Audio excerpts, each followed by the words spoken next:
Hey, what's up everybody, and welcome back to the channel. And it's that time again for yet another top 25 Xbox Game Pass video. I do typically do one of these videos about every 6 months or so because there's just so many games coming in and out of Xbox Game Pass. It really is just so hard to keep up with a service like this, especially considering there's a lot of good games in here. So where do you start? And that's what this list is for. Now, something that I do in these videos is that I do not include Halo, Gears, and Forza, and it's not because I don't like these games. In fact, if I were to include these, they would all be in the top 5. It's just pretty much every Xbox fan knows about Halo, Gears, and Forza and how good these games are. So I do like to use those spots to give some recognition and help you discover some other games as well. With all that in mind, of course, all of this is only my opinion, and if I do miss any of your favorite games, make sure to let me know in the comments below, and also do keep an eye out for my Xbox Game Pass Hidden Gem video for some smaller games as well. Other than that though, let's just go and jump right into the video. And to start this list off, I have Back 4 Blood, which is a spiritual successor to Left 4 Dead made from the same studio, Turtle Rock Studios. So you will probably notice some similarities between the two. You once again kill hordes and hordes of undead with plenty of variants to keep things interesting. And this game, first and foremost, is a cooperative-driven game. You can play this game solo, but it is recommended to play with a team, and communication and teamwork is absolutely important in this game, especially on higher difficulties, which is actually surprisingly challenging. Also, while this game is made by the same studio that made Left 4 Dead, there are some differences here, including a card-based system to augment your stats before each game, so don't go in expecting the exact same experience here. Okay, so this next one here really took me by surprise, being The Forgotten City. Now, this game is a little bit different than some other games on this list because there's not really much in the way of combat or anything like that, but rather it focuses on its narrative with dialogue choices as you kind of play a detective in a cursed Roman city. In this game, you actually travel about 2,000 years into the past to the final days of a cursed Roman city where if one person sins, everyone dies. This leads to a gripping mystery in an atmospheric world, and truly this is one of the most unique games that I have played in a very long time. I would kind of recommend going into this one as blind as possible, but just like me, don't be surprised if you're blown away by the plot of this game.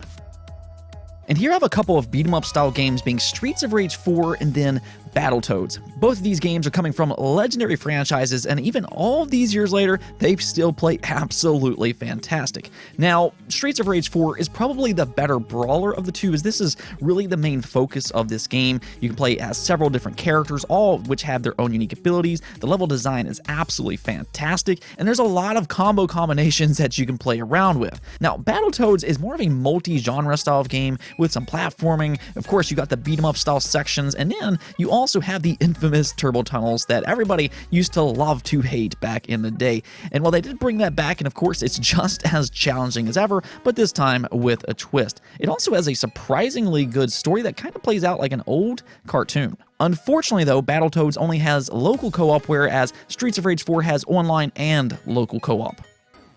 One genre that Xbox has really improved with here in recent years is JRPGs, and Octopath Traveler really shows that. This is a game that is heavily inspired by old Final Fantasy games such as Final Fantasy VI. It, however, has more of this modern HD look, and it looks absolutely gorgeous in motion. The combat's also a lot of fun where you exploit enemy weaknesses, and the hook of this game is that you actually have 8 different protagonists, all of which have their own unique stories. Now, this is a good and bad thing, and the reason I say that is because some of the stories in this game are really interesting, where others, not really so much. I actually wish that they were a little bit more interconnected, but nonetheless, if you do like those 90s classic JRPGs, you're probably really going to like Octopath Traveler. For that matter, I would also highly recommend checking out the old Final Fantasy games, which many are on Xbox Game Pass, including Final Fantasy X, X-2, 12, 13, and 13-2, so definitely check those out as well. Flight Simulator is one of the first Xbox Series console exclusives, and if you're looking for a game to show off the power of this console, then look no further than Flight Simulator. This game looks absolutely stunning, and debatably is the best looking game out right now visually, but it's also a really good simulation experience. Because this game feels so realistic, it is just an incredible experience, and you almost forget at times that this is a game. They do just such an incredible job with not only the world, but in how each airplane in this game controls. And you do have various different airplanes, which will all, of course, handle differently. And then they're just constantly adding more and more locations in this game as time goes on. This game, because it is so good, it looks so good, and it feels so good, this game will last years and years as they just continue to add more and more content in. If anything else, this is just one of the most incredible experiences in video games right now. On paper, Kingdom Hearts seems like a strange franchise. It's Square Enix characters combined with Disney characters and universes. But there's a reason that these games are so beloved. It works surprisingly very well, and honestly, the best way I could probably explain this franchise is that it's just an overall magical experience. Now, the story in Kingdom Hearts is absolutely convoluted, but they're always entertaining, and most certainly with Kingdom Hearts 3.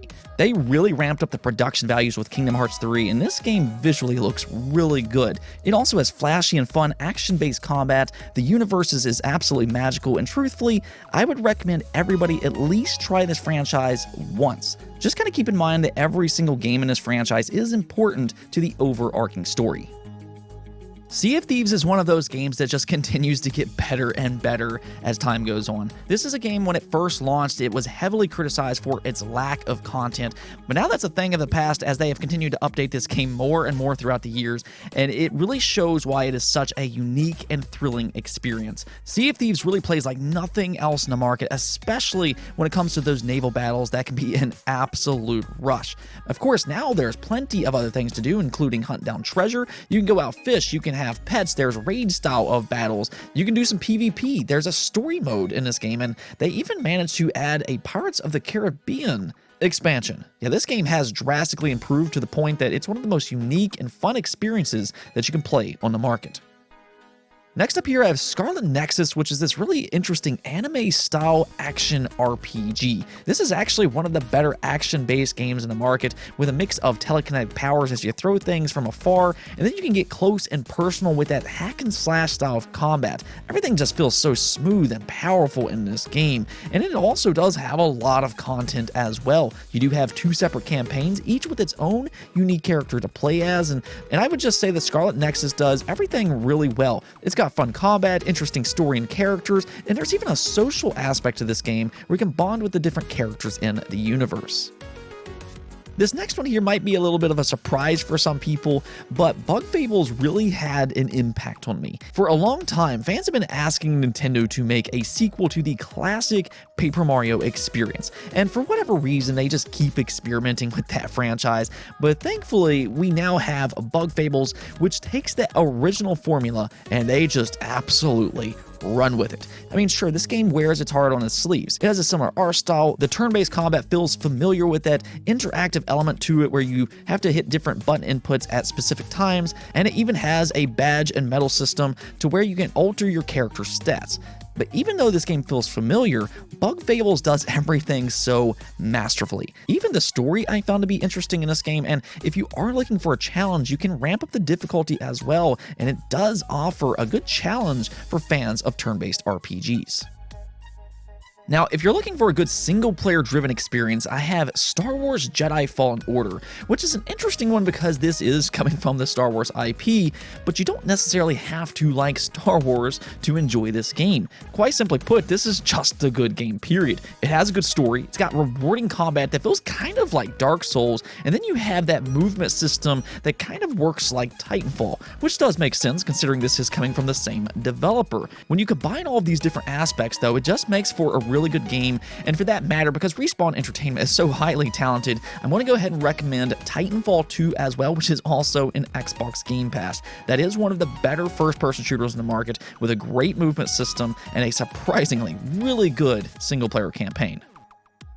Dragon Quest has finally made its way over to Xbox, and not with just one game, but with two different games, being Dragon Quest XI and then Dragon Quest Builders 2. Both of these are quite a bit different and will attract different players, but because they're both so good, I decided I needed to talk about both. It's kind of the point with this list anyways. I try to compile as many games into this list as possible because I just really want to expose you all to as many games as possible.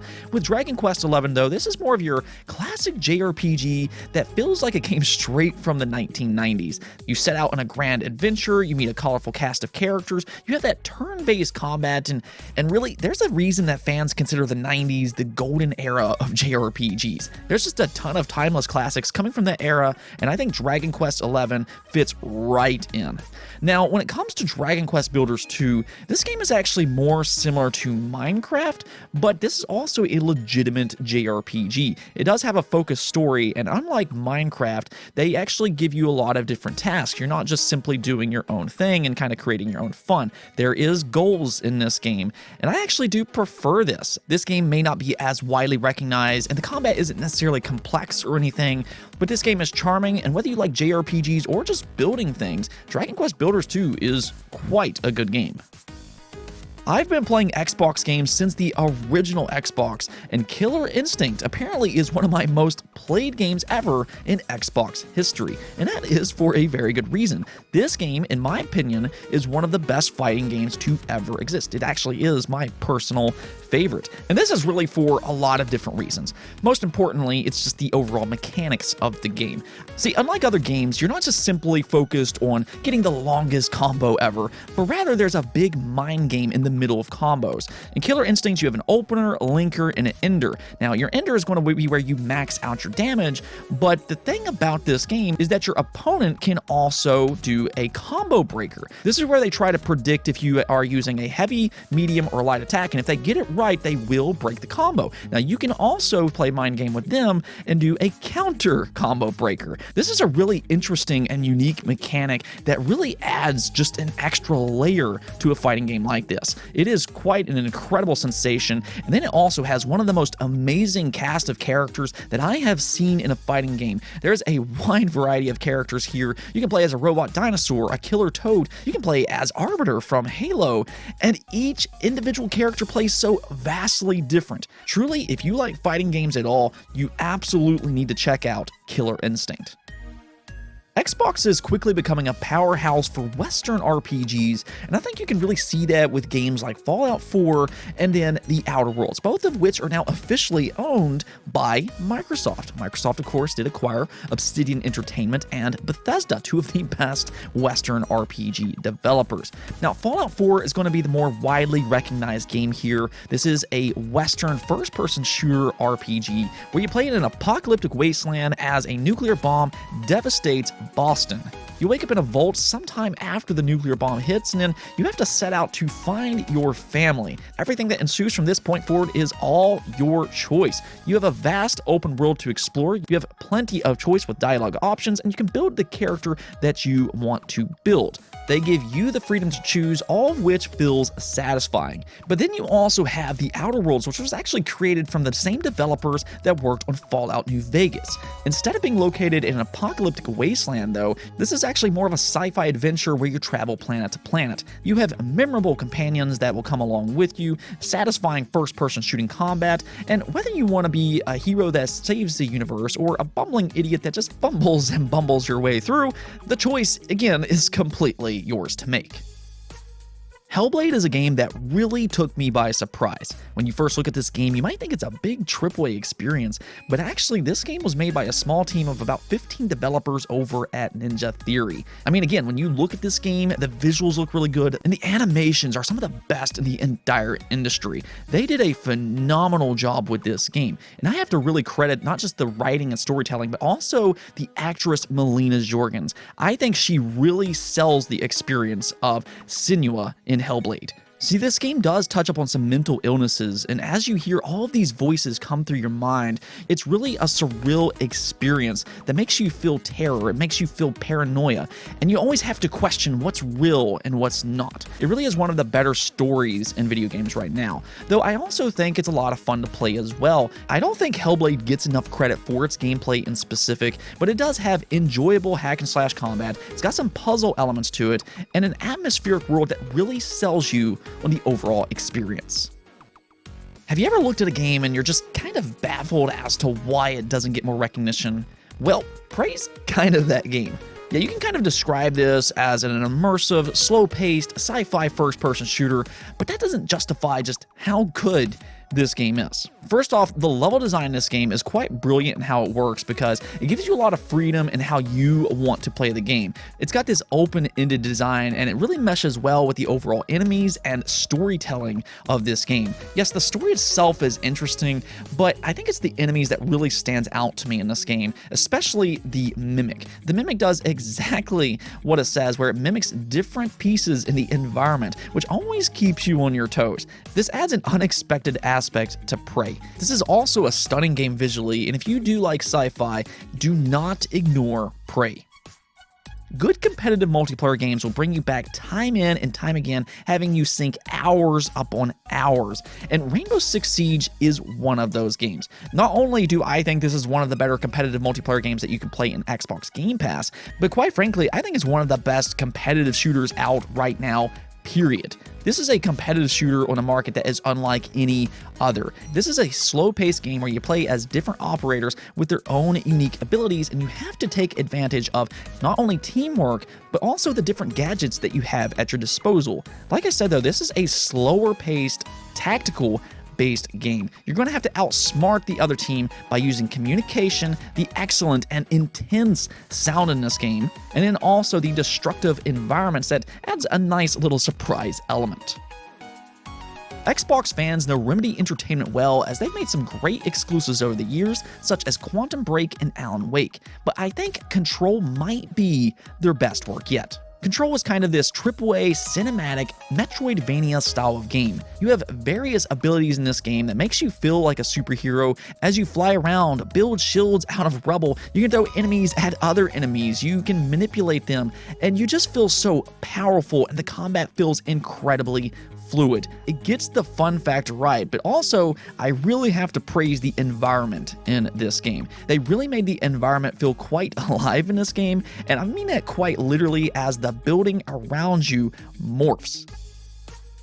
So after years of being exclusive to PlayStation, Sega decided to bring over Yakuza to Xbox and Xbox Game Pass. And no, we're not just talking about one game here. We're talking about Yakuza 0, 1 through 6, and Yakuza Like a Dragon, all of which I would highly recommend to play, especially if you like single-player story-driven experiences. Yes, I do understand that these games might look a little bit goofy on the surface, and to be honest, there are moments in these games that, quite frankly, are.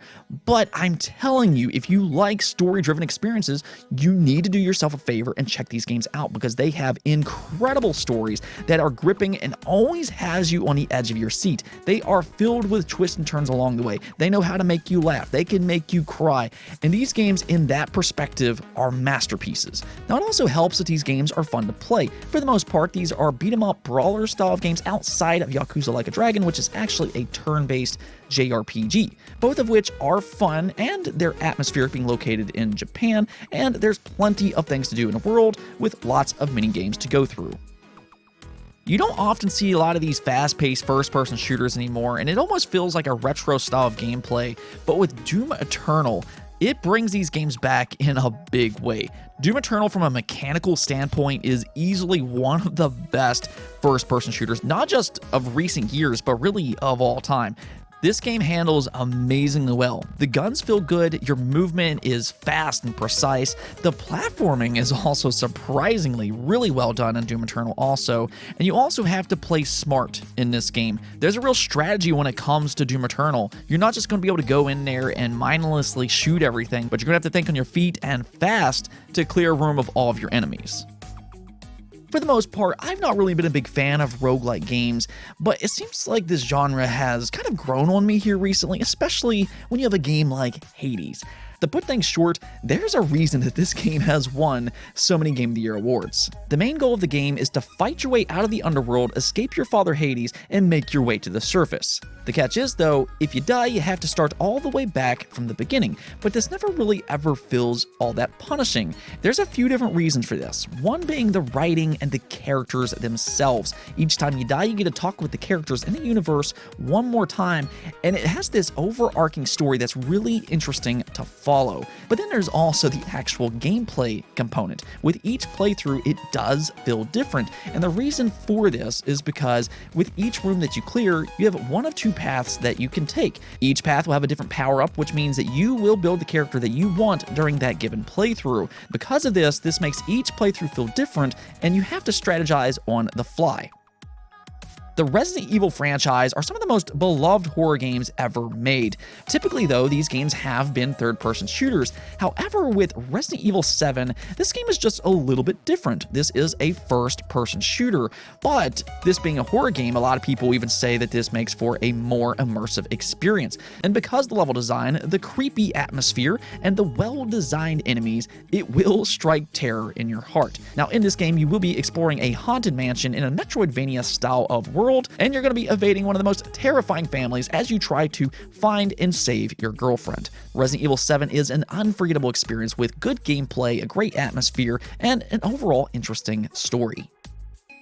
I think It Takes Two might be the most creative game that I have ever played. This is a mandatory asymmetrical cooperative game, and while I can just say that this is a 3D platformer, I really don't think that that justifies what this game truly is. It's so much more than that, as you and your partner will have various different things that you can do throughout this game, all of which, though, you will have to work together. In one level, this might require you flying an airplane together, whereas another one, you might have two completely separate abilities that you have to use together to solve various puzzles. It always has a new and creative gameplay element to it that keeps you surprised, and also it does have a good story as well that's both deep and humorous at the same time. There's kind of a strangeness to Nier Automata, but this game truly is a masterpiece. And I'm not just throwing that word out there. I genuinely and truly do believe the Nier Automata is a masterpiece. Everything about this game, from top to bottom, is done masterfully. The fast-paced hack-and-slash gameplay feels perfect, and it also changes up its gameplay every once in a while with some shoot-'em-up sections as well. It's a lot of fun, and it really absorbs you into its world with the strangeness, the characters, and the beautiful music in this game. Truthfully, probably some of my favorite music in any video game ever made. The story is also highly engaging, though I will say, in order to see the true ending, you're going to have to reach the end credits multiple times. Yeah, the end credits are kind of a lie in this game, and you will play as different characters with each playthrough, and because the gameplay is so fun and the story is so superbly told, it is well worth it.